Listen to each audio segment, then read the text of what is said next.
World scenario की जब बात होगी तो ग्लोबल लीडर नरेंद्र मोदी का नाम सबसे पहले आएगा। आज जिस तरह से प्रधानमंत्री मोदी का कद दुनिया में तेजी के साथ बढ़ रहा है, उसे बखूबी समझा जा सकता है। प्रधानमंत्री मोदी आज इंडिया आसियान समिट में शामिल होने के लिए 2 दिन के दौरे पर कम्युनिस्ट देश लाओस पहुंचे। लाओस में प्रवासी भारतीयों ने प्रधानमंत्री मोदी का स्वागत किया। इस यात्रा के दौरान पीएम मोदी 21वें आसियान भारत शिखर सम्मेलन और 19th ईस्ट एशिया समिट में भाग लेंगे। लाओस आसियान की अध्यक्षता कर रहा है। लाओस पहुंचने पर बौद्ध भिक्षुओं ने प्रधानमंत्री मोदी का भव्य स्वागत किया। प्रधानमंत्री मोदी ने लाओस की राजधानी वियंतियाने में लाओस की रामायण भी देखी।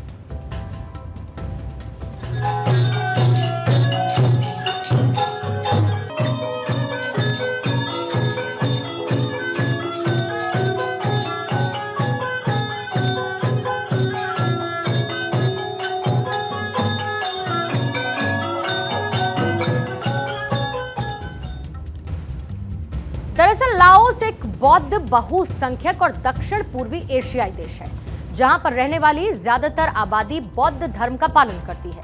ऐसे में लाओस में रामलीला का आयोजन दोनों देशों के बीच पौराणिक सभ्यता और सदियों पुरानी विरासत के कनेक्शन को दिखाता है। G20 का सफल आयोजन हो या फिर वैश्विक मंच पर अपनी बात रखना हो या फिर युद्ध के विरुद्ध शांति का संदेश, प्रधानमंत्री मोदी हर एक मोर्चे पर एक नई भूमिका में नजर आए हैं। मोदी की कूटनीति है जो कि आज भारत का डंका पूरी दुनिया में बज रहा है, और यही वजह है कि 10 साल पहले प्रधानमंत्री मोदी ने जो पॉलिसी अपनाई थी, उसके मिजाज को समझने के लिए मोदी लाओस दौरे पर हैं। पीएम की लाओस विजिट के मायने क्या हैं, ये भी समझना होगा, क्योंकि देश अपनी एक्ट ईस्ट पॉलिसी की 10वीं वर्षगांठ मना रहा है। दिलचस्प बात यह है कि प्रधानमंत्री मोदी ने एक्ट ईस्ट पॉलिसी की शुरुआत आसियान भारत शिखर सम्मेलन के दौरान ही की थी। ये 2 तस्वीरें जो कि एक्ट ईस्ट पॉलिसी को दर्शाती हैं। पहली तस्वीर है जहां पर मोदी के ब्रुनेई दौरे की तस्वीर, और दूसरी तस्वीर आज लाओस की है। भारत अपनी इसी पॉलिसी की प्रतिबद्धता को बनाए रखना चाहता है और सबसे बड़े लोकतांत्रिक देश में लगातार तीसरी बार सत्ता की बागडोर संभालने, और पिछले 10 सालों में पीएम मोदी की कई ऐसी पॉलिसीज रही जिस पर दुनिया की पैनी नजर है, और इन्हीं में से एक है एक्ट ईस्ट पॉलिसी। दरअसल कितनी अहम ये पॉलिसी है, ये भी समझना है। एक्ट ईस्ट पॉलिसी भारत की डिप्लोमेसी का अहम हिस्सा है, और इसका मकसद है साउथ ईस्ट एशियन कंट्रीज के साथ साथ रिलेशंस को मजबूत करना। इसका उद्देश्य द्विपक्षीय क्षेत्रीय स्तर पर आर्थिक सहयोग, सांस्कृतिक संबंधों को बढ़ावा देना और इंडो पैसिफिक रीजन के देशों के साथ स्ट्रैटेजिक रिलेशंस को विकसित करना। पीएम मोदी ने 2014 में इंडिया आसियान समिट के दौरान इस पॉलिसी की घोषणा की थी, और इस पॉलिसी को पूर्व प्रधानमंत्री नरसिम्हा राव की लुक ईस्ट पॉलिसी का अपग्रेडेड वर्जन माना जाता है। इससे पहले प्रधानमंत्री मोदी ने सितंबर में दक्षिण एशियाई देश ब्रुनेई और साथ ही सिंगापुर का दौरा किया था। प्रधानमंत्री मोदी के लाओस दौरे के दौरान म्यांमार और चीन के मुद्दे पर चर्चा हुई। म्यांमार में लंबे समय से चल रहे गृह युद्ध और साउथ चाइना सी को लेकर तनाव पर चर्चा हो सकती है। ये दोनों ही मुद्दे आसियान देशों के लिए प्रमुख चुनौती के तौर पर बने हुए हैं। इस साल चीन और साथ ही फिलीपींस के बीच साउथ चाइना सी में सीमा विवाद को लेकर कई बार झड़प हो चुकी है। एक्ट ईस्ट पॉलिसी की अगर बात करें तो इसमें भारत ने अमेरिका, जापान, ऑस्ट्रेलिया, कोरिया और आसियान देशों को शामिल किया है। आसियान में Singapore, Philippines, Myanmar, Korea, Malaysia, Vietnam, Cambodia, Indonesia, Laos, Thailand और कंबोडिया शामिल है, और इन सब के बीच ब्रुनेई दक्षिण पूर्व एशिया का वो देश है जो कि साउथ चाइना सी और हिंद महासागर को जोड़ने वाले समुद्री मार्ग के करीब है। प्रधानमंत्री मोदी के लाओस दौरे से चीन की टेंशन बढ़ी हुई है।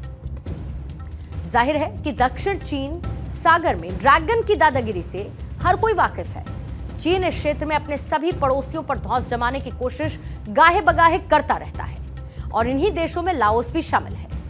वहीं चीन आसियान देशों का हिस्सा नहीं, इसके साथ ही आसियान में शामिल सभी 10 देश चीन के रवैये से परेशान हैं। 77 लाख की आबादी वाले लाओस की सीमा उत्तर पश्चिम में म्यांमार और चीन, पूर्व में वियतनाम, दक्षिण पूर्व में कंबोडिया और पश्चिम और दक्षिण पश्चिम में थाईलैंड से लगती है। चीन और म्यांमार से घिरे होने और साथ ही व्यापारिक नजरिए से भी लाओस भारत के लिए महत्वपूर्ण है। भारत ने साल 2022 में आसियान देशों के साथ कॉम्प्रिहेंसिव स्ट्रैटेजिक पार्टनरशिप को साइन किया था। इसके तहत रक्षा, आर्थिक और तकनीकी हितों को बढ़ाने के लिए मिलकर काम किया जाता है। इस इलाके में चीन को काउंटर करने के लिए भारत आसियान देशों के साथ संबंधों को मजबूत कर रहा है। कई ऐसे उदाहरण हैं जब लाओस ने भारत का खुलकर साथ दिया। Laos United Nations security council का स्थायी सदस्य बनने के भारत के प्रयासों का समर्थन करता है। राम मंदिर उद्घाटन के वक्त भी लाओस ने रामलला पर एक डाक टिकट जारी किया था। ऐसा करने वाला यह दुनिया का पहला देश था। कोरोना के समय भी भारत ने लाओस की मदद की, जिसकी लाओस की ओर से खूब तारीफ भी की गई थी। अब एक बार फिर से दरअसल चीन की टेंशन बढ़ने वाली है, जो कि वो चीन जो साउथ चाइना सी से हिंद महासागर तक अपनी नजरें गड़ाए बैठा है। वो चीन जो कि LAC पर साजिश रचता है। और इसी बीच भारतीय सेना चीनी सीमा के पास सीनियर कमांडर्स की मीटिंग करने जा रही है। रक्षा मंत्री राजनाथ सिंह 11 अक्टूबर को गैंगटॉक में सेना कमांडर्स के साथ बैठक करेंगे। यह पहली बार है चीन सीमा पर इस तरह की टॉप मीटिंग होगी। इसके साथ ही 12 अक्टूबर को सीमा पर तैनात सैनिकों के साथ दशहरा भी मनाएंगे। राजनाथ सिंह का यह दौरा इसीलिए अहम है क्योंकि पूर्वी लद्दाख में भारत चीन के बीच सैन्य गतिरोध के 5 साल पूरे हो चुके हैं। भारत चीन के बीच कमांडर लेवल की 21 दौर की वार्ता हो चुकी है। भारतीय और चीनी सेनाओं के बीच मई 2020 से टकराव चल रहा है। दोनों देशों के बीच सीमा विवाद का अभी तक कोई नतीजा नहीं निकला। हालांकि दोनों देशों की सेनाएं LAC के कई ऐसे पॉइंट्स हैं जहां से अलग हो गई हैं। इसके पहले ही NSA अजीत डोभाल ने चीनी विदेश मंत्री से रूस में मुलाकात की थी और विदेश मंत्री एस जयशंकर ने कहा था कि पूर्वी लद्दाख में गतिरोध के 75% मामले को सुलझा लिया गया, जबकि दावा यह है कि लद्दाख में LAC पर देपसांग डेमचौक का मुद्दा अभी तक अनसुलझा है। पिछले 3 सालों में दोनों पक्षों के बीच इस पॉइंट को लेकर किसी तरीके का डेवलपमेंट नहीं हुआ है। भारत हमेशा से कहता रहा कि जब तक बॉर्डर एरिया में शांति नहीं होगी, चीन के साथ उसके संबंध सामान्य नहीं हो सकते।